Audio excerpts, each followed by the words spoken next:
Honorable Minister of State, Independent Charge for Law and Justice and Parliamentary Affairs also, Shri Arjun Ram Meghwal ji, Honorable Attorney General of India, Shri R. Venkatramani ji, Mrs. Venkatramani ji, Shri S.K.G. Rahate, Secretary Department of Justice, Professor Nageshwar Rao, Vice Chancellor IGNOU, distinguished audience, and in particular boys and girls. I am grateful that I have been afforded this great opportunity to share my thoughts with you all on the great occasion when we will be entering after 2 days 75th year of our Republic. When I entered the premises, I had the good fortune to be blessed when I paid my tributes to the architect of Indian Constitution, Dr. B.R. Ambedkar. He means a lot to all of us. Not only he was architect of Constitution of India, his rise to that position was not easy. It was Caesarean, very difficult. He faced great problems. He took them in stride. When I became Member of Parliament in 1989, and that was a long time after we adopted the Indian Constitution, I looked at the list of those who had been given Bharat Ratnas. Dr. Ambedkar was not one of them. It was my good fortune to be part of the government and part of Parliament that did justice to one of the greatest sons of Bharat by awarding him in 1990 Bharat Ratna, 31st March 1990. He should have been awarded Bharat Ratna much earlier. In the same stream, as indicated by the Honorable Minister, and for the same cause, a great justice has been done to another great son of soil from Bihar, Karpuri Thakur ji. These two distinguished persons who have got it posthumously were entitled to this embellishment, highest civilian award during their lifetime. Remember, my dear friends, people have been given Bharat Ratna during their lifetime. It is good, belatedly, we have a mechanism where there is due recognition to the tallest people who have really created Bharat in which we are living. Amrit Kal has been utilized as a great occasion to remember those who made us proud Indians. Parakram Divas, we had the occasion to celebrate it yesterday. It took us so long to remember the contribution of Netaji, so long. But soothing to note that in past decade, justice has been done to Netaji in various ways. Visit of the Honorable Prime Minister to Andaman Nicobar Islands, naming those islands. When 75th celebration of Netaji's army took place, Prime Minister was there at the fort. A great recognition. Our heroes of freedom, the list is long, but our boys and girls came to know as if it was in single digit. We have rediscovered our Bharat emotively, nationally, and we have Janjatiya Gaurav Divas, 15th November, Birsa Munda. Look at the way we have put our Bharat on global platform. Yoga is something which we had in us for thousands of years. But gratitude to the Indian Prime Minister of a country that is home to 1/6 of humanity, that he could make this declaration in the United Nations.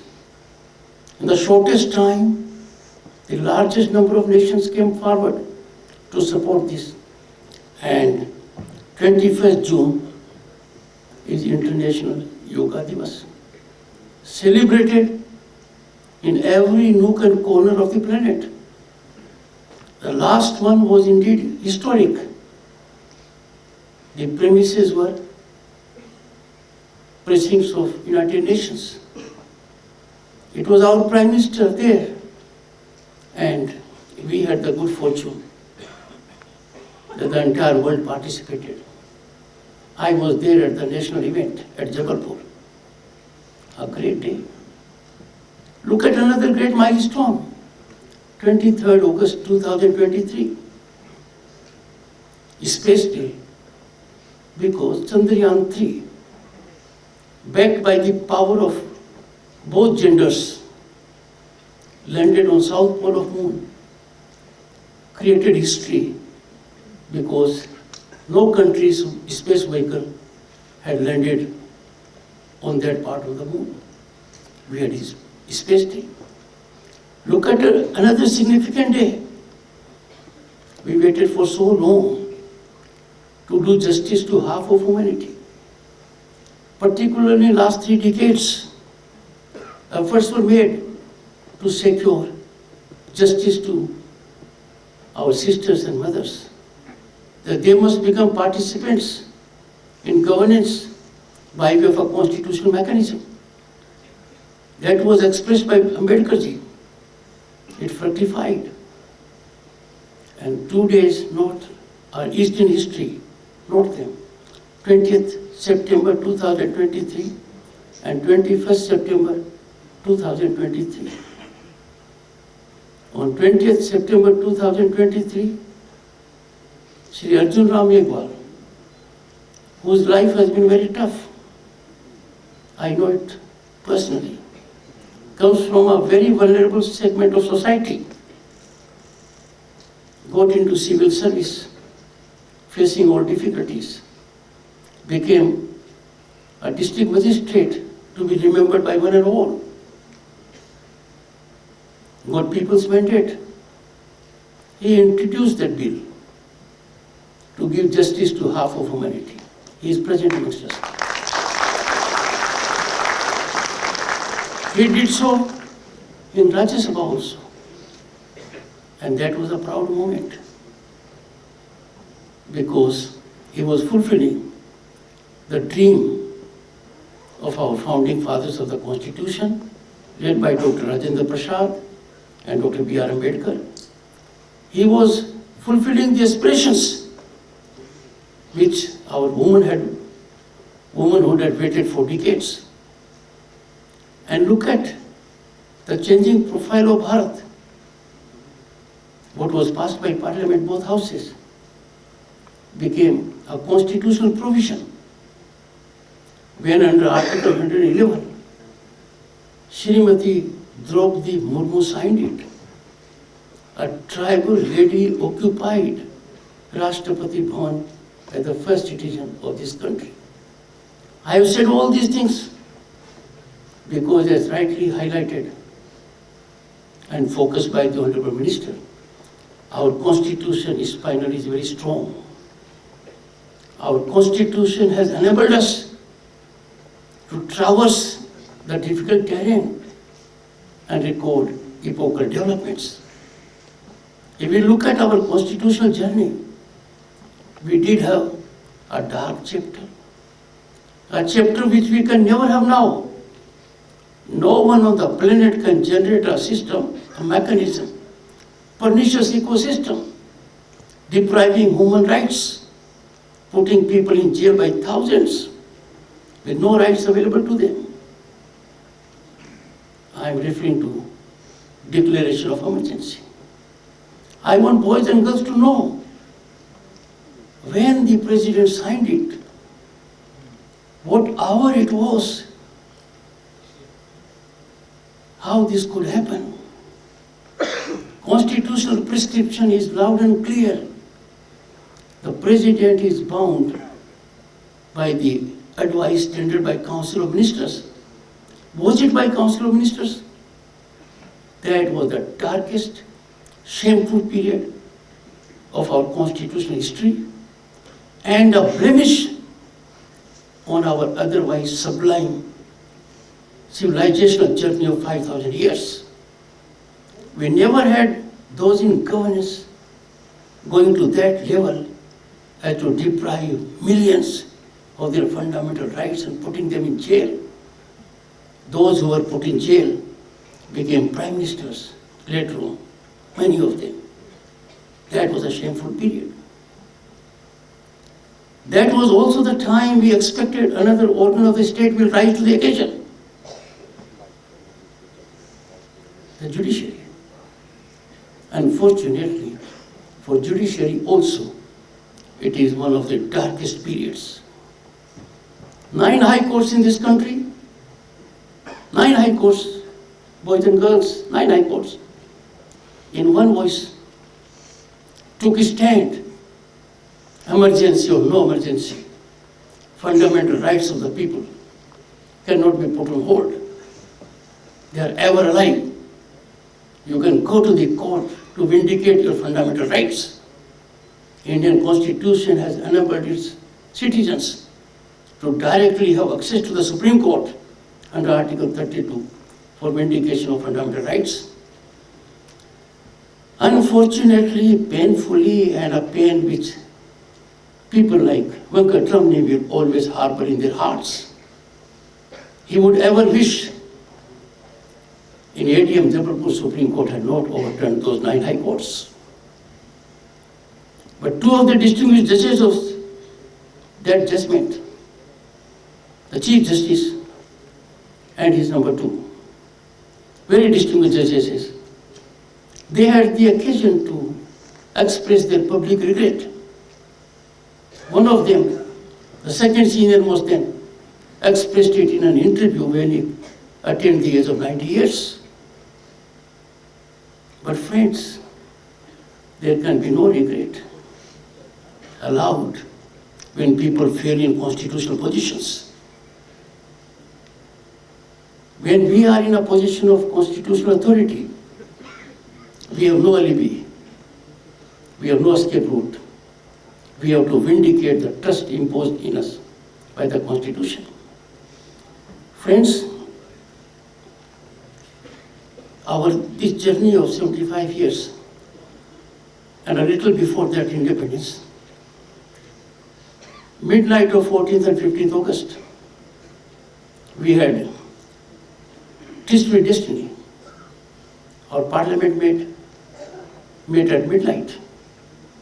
The first Prime Minister ended a speech. That started our journey. Then we had another tryst with destiny of a different nature, which in one of my address I had called tryst with modernity. That has changed the entire landscape of our business, our governance. This tryst with modernity was also at midnight. It was the night intervening 30th June and 1st July 2017. My good friend and a great son of this country, Arun Jaitley is not amongst us today. He worked hard for it. The Honorable Prime Minister and the President being there unfolded the world's largest, most impactful transformational tax regime. GST, it was at midnight. This tryst with modernity, we in this country have a small section of the people. They know only one thing, condemnation. We should never be against criticism. Criticism helps us. Criticism is positive. Criticism gives energy. But condemnation, thoughtless condemnation. And look at the wonders which GST has done now. When we go into the record collections every month, we are proud of it. Goods and service tax has indeed become good and simple tax, and the world is amazed at it. Look at the second technological situation which the country had. We were faced with pandemic COVID. It affected the entire planet in a non-discriminatory manner. High and mighty, rich and poor, people of all sects and religions were bled by pandemic. But ours was the only country that faced it. And while facing pandemic successfully, then for a population of more than 1.3 billion, we assisted more than 100 countries. But what is outstanding and significant is that your co-vaccine certificate was electronically available. More than 200 million people had it electronically available. The entire population had the benefit of it. A great achievement by this country. Friends, tryst with destiny, tryst with modernity, and we had on 22nd January 2024, tryst with divinity. The day is etched in the history of this country for several reasons. The consecration ceremony of Ram Lalla in Ayodhya on that day marks three things fundamentally. One, this country believes in rule of law. The passage to construction of Ram Mandir took very long, was hurtful to the sentiments of millions and millions of people in the country and many outside. Every day was very painful.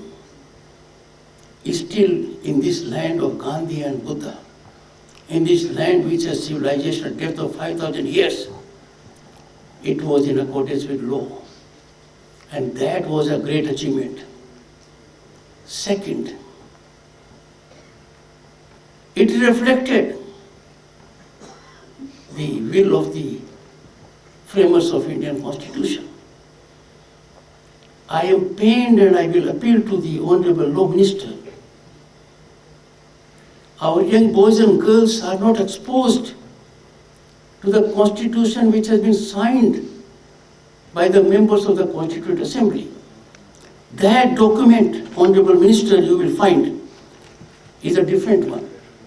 That document contains 22 miniatures. They are positioned thoughtfully about each part of the Indian Constitution. When you had the occasion to see a small film indicating those things, I saw what was there in the pillar at Somnath. It was there. If you look at the first part, second part, it reflects Gurukul and our ancient civilization. If you look at the miniature about part 3, the part concerning fundamental rights are quintessence to democracy. They are inalienable facets of democratic values. You cannot claim to be living in a democracy if you do not enjoy fundamental rights. We curse emergency at the darkest period because fundamental rights were sabotaged. In that part, you have Ram, Sita and Lakshman coming back to Ayodhya. Our founding fathers of the Constitution realized this essence of our culture. When we go to part 4, directive principles of state policy, we have in the miniature indicating Lord Krishna giving his advice at Kurukshetra to Arjuna. And go all through, you know it. But you have not been able to see it because it is not part of the books. I think the Honorable Minister will take initiative to ensure that the country is made available in authentic form only that Constitution which has been given to us by our founding fathers and constitutionally amended further, that will have 22 miniatures. Friends, we need to be extremely alert apart from our fundamental rights as to our fundamental duties. It's a time for us that we must turn out to be very good citizens. And from that perspective, I will make an appeal. Time is a constraint. I will make an appeal. An individual. What can an individual do? An individual must immediately go to a new part which was added, Part 4, Capital A, Fundamental Duties. Read them, 11 of them. Initially there were 10, one was added later on.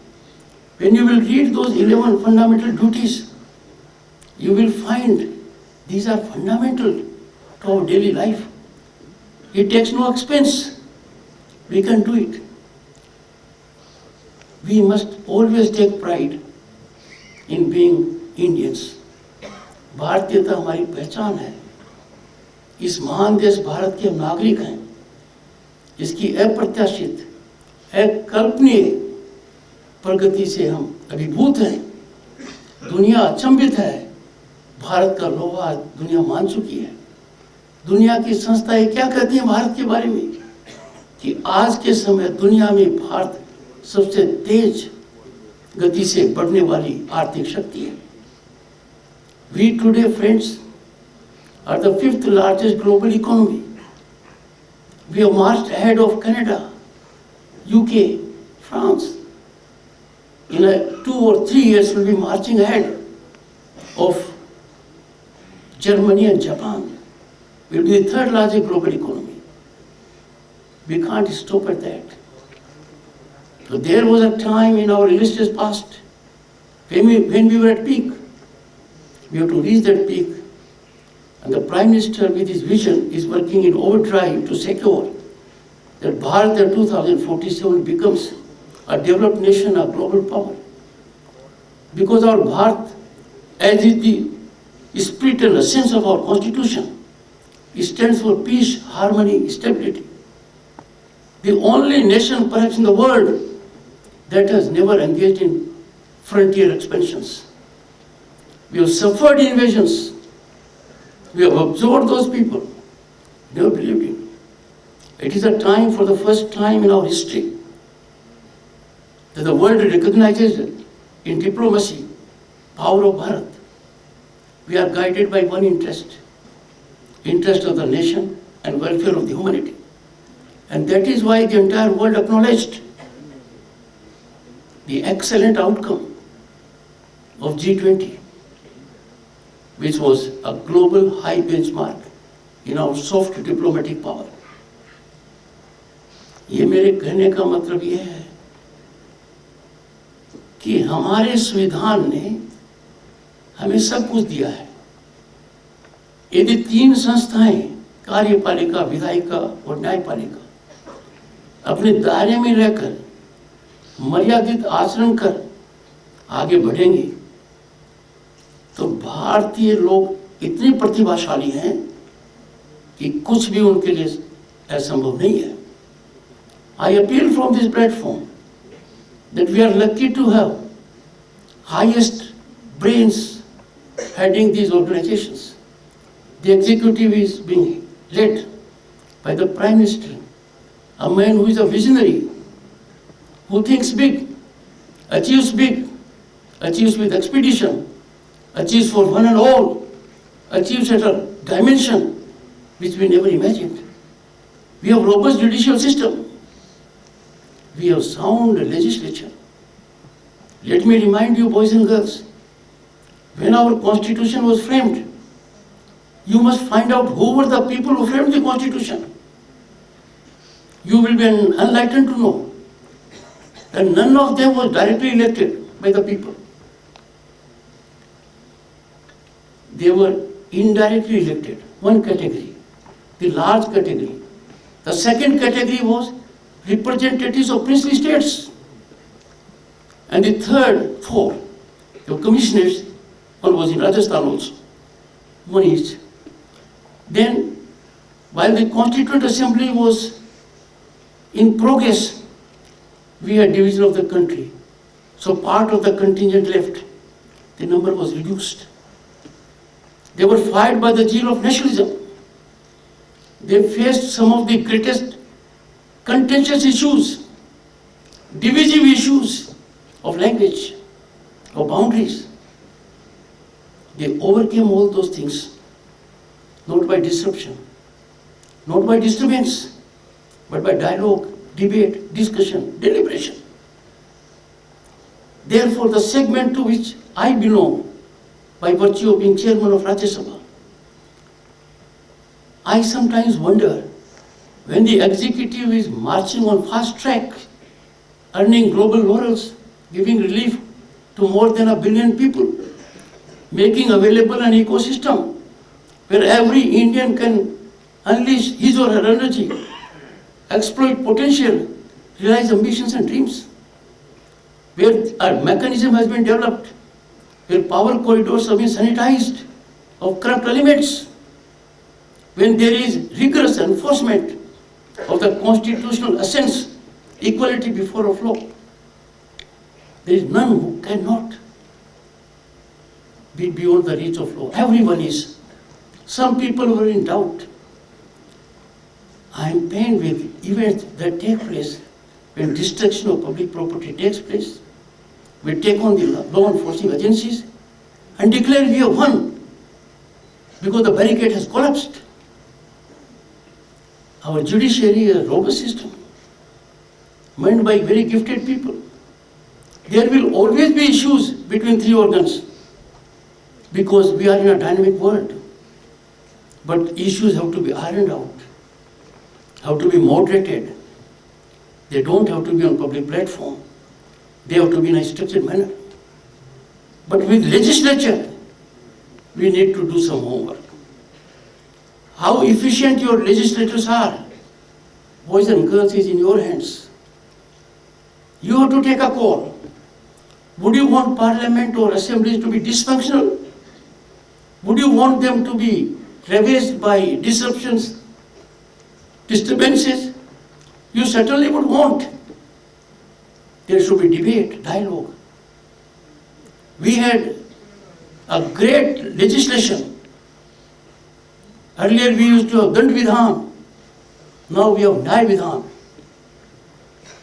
But to my utter pain, the legal luminaries, the legal eagles that dominate the legal firmament,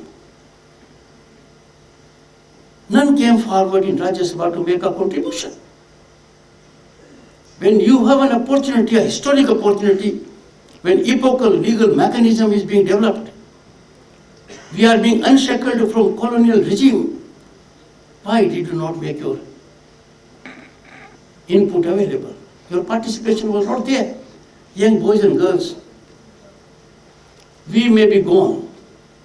We will not be around, most of us, when Bharat is at 2047. But each one of you who is present in this house is a foot soldier of this journey. You are taking glory of Bharat.